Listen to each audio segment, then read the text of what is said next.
Welcome to Charts Today. My name is David Linton, and today's edition for Monday, the 23rd of July, comes to you from London. We start by looking at the dollar index. Dollar falling quite sharply over the last few days, so back into bearish territory.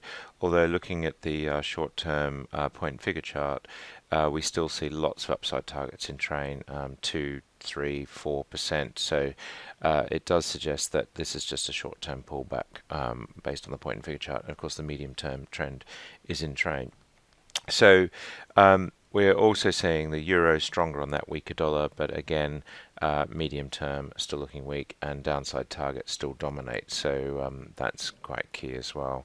Against the yen, seeing the dollar really sinking lower here, and that is normally the early signs. We saw that actually emerging on Thursday, Friday, and so we are just seeing that strong pullback in the dollar.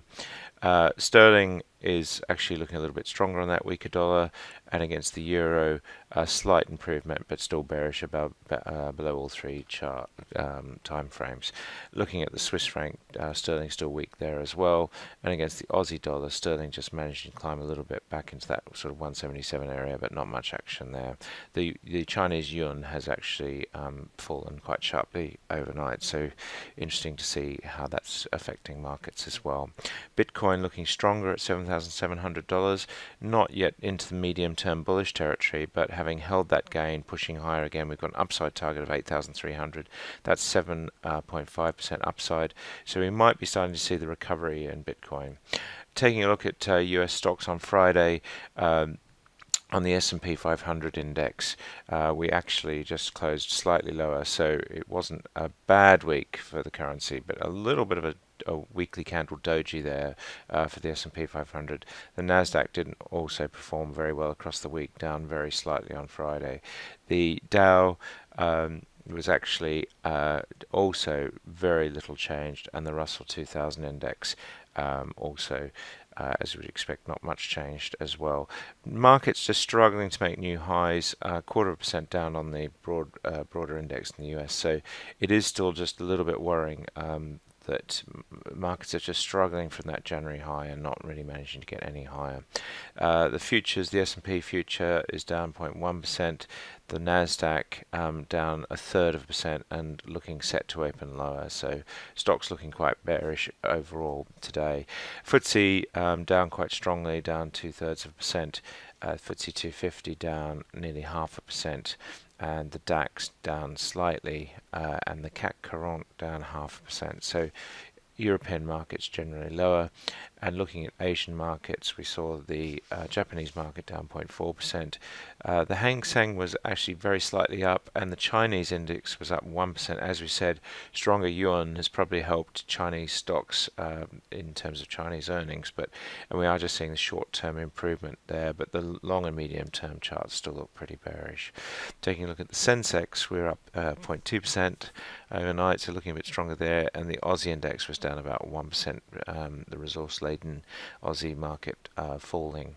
Looking at Brent crude, we're up a 0.2% to $73.22, and WTI also up very slightly, but little changed, and we are just seeing again a move through the cloud on the short-term time frame, so looking a little bit better, but the upside target's less clear. US nat gas sitting at $2.73, just struggling to move at all. And if we take a look at gold, 1231, just starting to get through the cloud on the short-term chart. We do have an upside target activated to 1247 on the short-term chart. Medium-term downside target. Long-term upside target still dominates, but we did actually deactivate this. We didn't actually manage to deactivate the target on Friday because we didn't close below the column level. So we're just on a little bit of a knife edge, but we're seeing the trend changing, all hard to call on gold. And on the weekly candle, we want to see a few weeks below this level before we'd call out and out bearish. But we've had a pretty bearish run on gold, just starting to see some recovery now. Taking a look at silver, also the picture here just still bearish on all three time frames, so too early to call. Taking a look at US 10-year yields sitting at 2.89%, just holding that medium-term trend for stronger yields. Still got these upside targets in train. This 3.83% on the 10-year Treasury yield, not yet activated, so we need to see new highs in the yield to do that, but still looking pretty strong. Taking a look at the US tech majors, really the thing driving the US market at the moment. Apple was down 0.2%, but still looking bullish on all three time frames and good upside targets.